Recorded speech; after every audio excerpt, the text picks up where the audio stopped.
Jumpa dengan Anda semuanya di program Bible Everyday. Hari ini kita akan terus lanjutkan pelajaran kita. Kita sudah tiba di Lukas pasal yang ke-15. Ada beberapa perikop memang mirip-mirip tentang domba yang hilang, tentang dirham yang hilang, tentang anak yang hilang. Namun saya akan bahas tentang anak yang hilang. Dikisahkan seorang bapak memiliki dua anak, si sulung dan si bungsu. Si bungsu ini anak yang memang kelewat kurang ajar. Ayahnya belum mati tetapi sudah minta bagian warisannya. Dia minta, lalu kemudian dia bawa seluruh harta warisan itu untuk pergi berfoya-foya, pesta pora, menghabiskan uangnya, menghabiskan waktunya bersama dengan pelacur-pelacur. Dan kemudian ketika uangnya habis, singkat cerita, si anak bungsu ini mengalami masalah yang serius. Bahkan untuk makan saja dia sudah tidak bisa. Pergilah dia ke tempat peternakan babi yang mana hanya untuk bisa makan dia harus bekerja, dan hanya untuk mendapatkan ampas babi dia melakukan pekerjaan itu pun tidak diizinkan. Maka begitu mengalami keadaan yang sedemikian buruk, mengalami keadaan yang sedemikian berat, dia baru teringat bahwa di rumah bapaknya dulu dia bisa menikmati kehidupan dengan sedemikian nyaman, kehidupan yang mudah, kehidupan yang penuh dengan berkat, tidak susah-susah seperti ini. Maka si bungsu memutuskan akan kembali ke rumah bapaknya, mengakui dengan rendah hati segala kebodohannya, segala dosa-dosanya, dan berharap dijadikan upahan saja di rumah bapaknya. Dia sudah sangat berterima kasih. Namun siapa sangka ketika si bungsu ini hendak sampai ke rumah bapaknya, maka bapaknya ternyata sudah menunggu di depan. Mungkin tiap hari bapaknya menunggu kepulangan daripada si bungsu ini. Maka begitu dilihatnya dari jauh si bungsu ini datang, maka si bapak yang punya inisiatif pertama untuk berlari dan mendapatkan si bungsu itu memeluknya dengan erat. Tidak hanya memeluknya dengan erat, tapi menyambutnya kembali dengan hangat. Bahkan mengatakan kepada pegawai-pegawainya untuk dikenakan jubah yang baru, dikenakan sepatu yang baru, dikenakan cincin yang baru. Bahkan dibuatkan pesta besar-besaran untuk menyambut kedatangan si bungsu, si anak yang hilang ini. Menjadi pertanyaan buat kita semuanya, siapa anak yang terhilang? Kalau kita hanya membaca pada titik ini, mungkin kita akan berkata, si bungsu itu anak yang hilang. Namun ketika kita melanjutkan ceritanya, maka sesungguhnya si sulung pun adalah anak yang terhilang.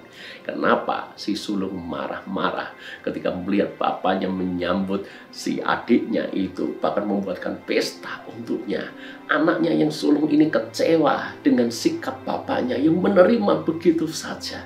Bayangannya si bapak mestinya harus marah-marah, memaki-maki, kalau perlu mengusirnya keluar saja, atau kalau mau menerimanya dijadikan orang upahan saja. Barangkali itu harapan daripada si sulung.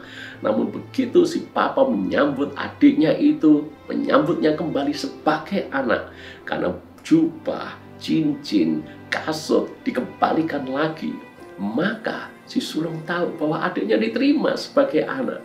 Maka marahlah dia. Maka kalau kita melihat respon daripada si sulung ini juga disebut anak yang terhilang. Bedanya hanya ini, si bungsu terhilang di luar, si sulung terhilang di dalam.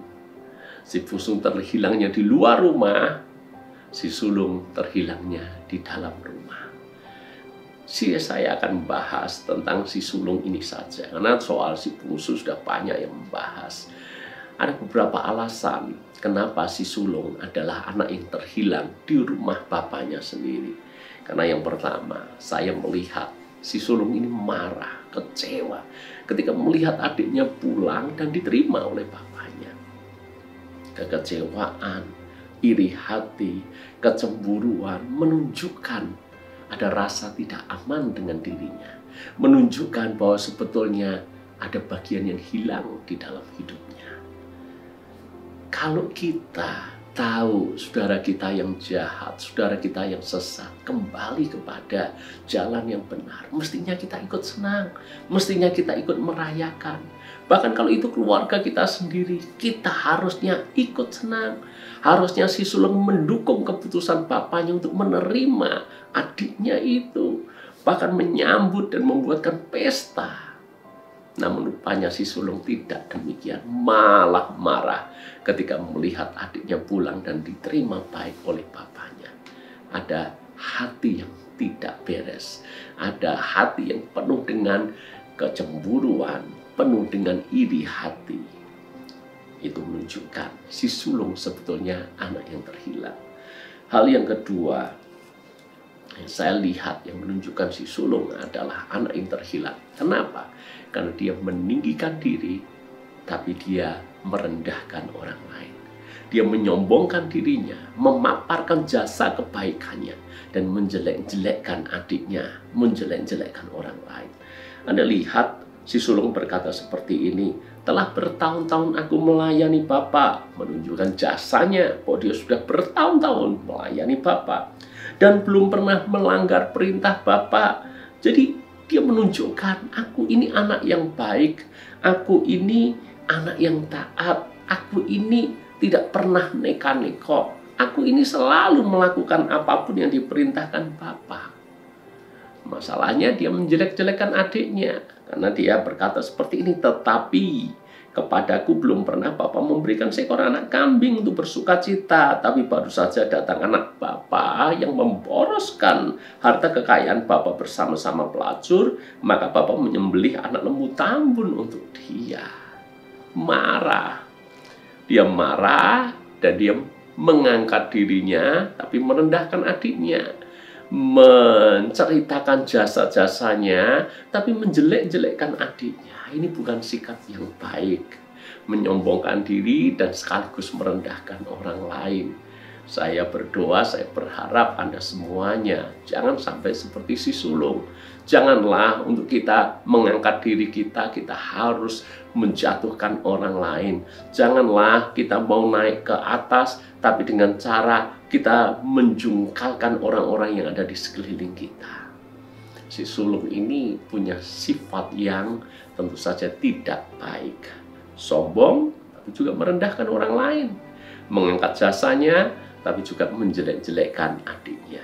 Yang ketiga, kenapa saya bilang bahwa si sulung ini juga anak yang terhilang? Yang ketiga, dia punya relasi yang buruk, sangat buruk bahkan. Relasi dengan siapa? Dengan adiknya sendiri.